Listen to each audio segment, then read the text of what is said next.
es un país multiétnico y multicultural con una herencia de más de 12.000 años de historia, en donde las primeras sociedades habitaron el país. El 6% de la población hondureña es indígena, de diferentes grupos o etnias. Podemos mencionar la civilización maya, las sociedades Lenca, Tolupán, Pesh, Tahuaca, Chortí y Chorotega. Después de la colonia se formaron nuevos grupos en el país como la sociedad garífuna, misquita y creole. En tiempos coloniales, la sociedad hondureña tenía como su eje de subsistencia la producción agrícola, ganadera y minera, hasta finales del siglo XIX. Se conoce por la historia que la ciudad de Gracias fue la primera capital de Centroamérica conocida en virtud de haberse creado la Real Audiencia de los Confines, establecida el 16 de mayo de 1544. Es más, uno de los puertos más importantes del Imperio Español fue Puerto Caballos, hoy Puerto Cortés, desde donde partían las mercancías hacia la península ibérica y se recibían entre objetos, comidas, animales, inmigrantes, quienes llegaban a América a buscar nuevos horizontes. La primera casa de moneda fue la Caxa Real, con sede en ese entonces capital colonial Comayagua, que a su vez recaudaba impuestos, y en cada ciudad capitalista existía un contador real, que aparte de perito, gestionaba y garantizaba la recolección de tributos. Después de que Honduras se independizó de España en el siglo XIX, su crecimiento económico estuvo relacionado con su capacidad para desarrollar productos atractivos para la exportación. Durante gran parte del siglo XIX, la economía hondureña trató a través del ganado y posteriormente lo fue la agricultura, pero sin resultados positivos. En la última parte de ese siglo, la actividad económica se aceleró con la explotación de los metales preciosos. Las minas más importantes se encontraban en las montañas aledañas a la capital, Tegucigalpa, las cuales eran propiedad de la de Nueva York y Honduras Rosario Mining Company. En el siglo XX, la actividad económica de Honduras a nivel internacional aumentó considerablemente. Entre 1913 y 1929, sus exportaciones agrícolas hacia Estados Unidos aumentaron considerablemente. Este crecimiento en las exportaciones contó con el respaldo de más de $40 millones de inversión en infraestructura para Honduras por parte de las compañías bananeras. Esta inversión protegida por el gobierno de Estados Unidos cada vez que estas empresas se sentían amenazadas. El rendimiento global de la economía hondureña se mantuvo estrechamente ligado a los precios del banano y a su producción desde 1920, hasta después de mediados del siglo, ya que otras formas de agricultura comercial de exportación tardaron en aparecer. A mediados de la década del 50, la fuerza laboral asociada por el cultivo del banano se redujo drásticamente. Esta representaba una proporción significativa de los asalariados en el país. Justo antes de la mayor huelga de la historia del banano en 1954, aproximadamente 35,000 trabajadores realizaron trabajos en las plantaciones bananeras de la United Fruit Company, más tarde Unidos Brands Company, que luego fue Chiquita Brands International, o la Standard Fruit Company, que después fue Doyle Food Company. A partir de 1950, el gobierno de Honduras alentó la modernización agrícola y la diversificación de las exportaciones por el gasto en gran medida de la infraestructura de transporte y comunicaciones, el crédito agrícola y asistencia técnica. Como resultado de estas mejoras y altos precios internacionales de exportación, la carne, el algodón y el café se convirtieron por primera vez en importantes productos de exportación. Asimismo, el azúcar, la madera y el tabaco también fueron exportadas.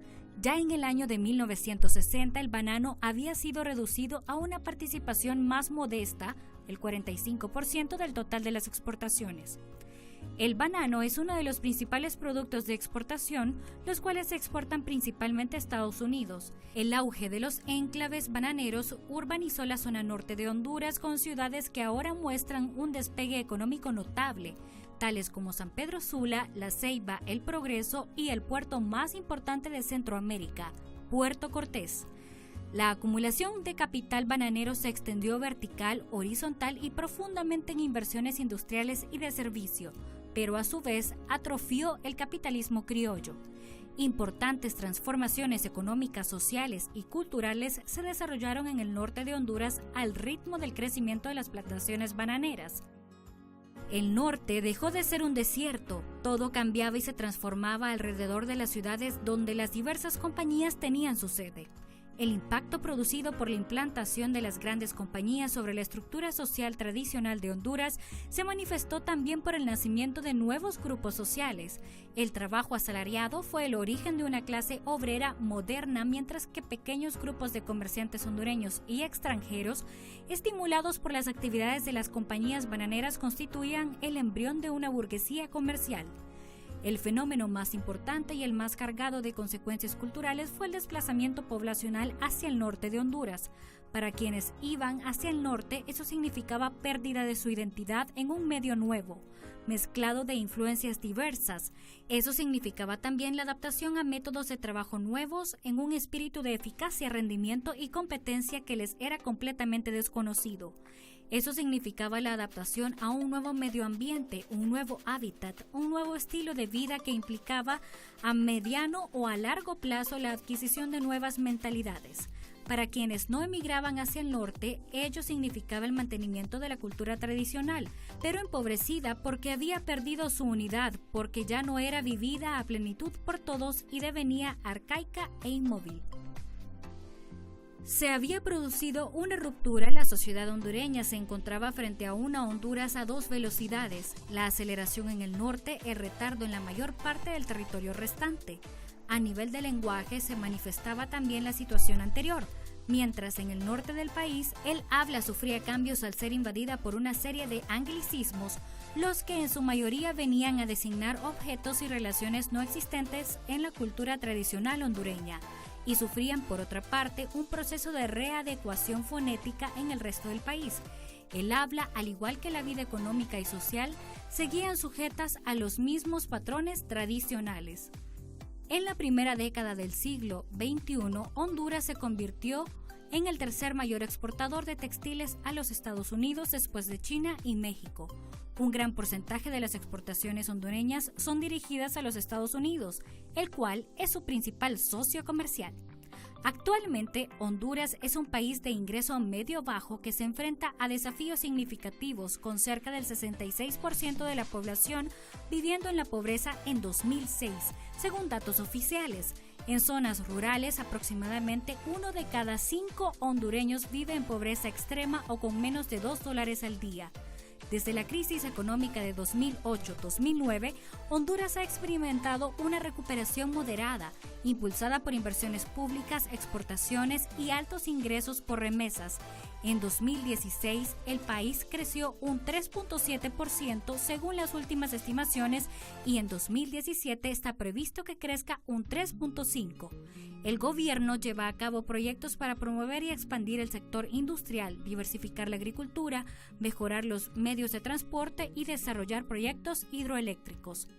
A pesar de los altos niveles de desempleo e inflación del 5%, en los últimos años la economía hondureña ha demostrado un crecimiento sostenido anual de un 5%, favoreciendo a la sociedad actual. Con la firma del Tratado Libre de Comercio entre los Estados Unidos de América, Centroamérica y la República Dominicana, CAFTA, y más recientemente Canadá, se espera mucha más inversión extranjera y mayor crecimiento económico. Honduras actualmente es uno de los principales productores de banano, café y palma africana en la región. Su principal sector económico es el de agricultura, seguido por la minería y la maquila. Varios estudios han destacado la importancia de mejorar la calidad de la educación y diversificar las fuentes de ingresos rurales, ya que la mayoría de los hondureños que viven en pobreza residen en esas áreas y dependen de la agricultura para subsistir. Otros estudios señalan que los programas sociales focalizados han demostrado potencial para reducir la pobreza y mejorar la calidad de vida de los hondureños. Sigamos investigando sobre el tema y hasta el próximo programa.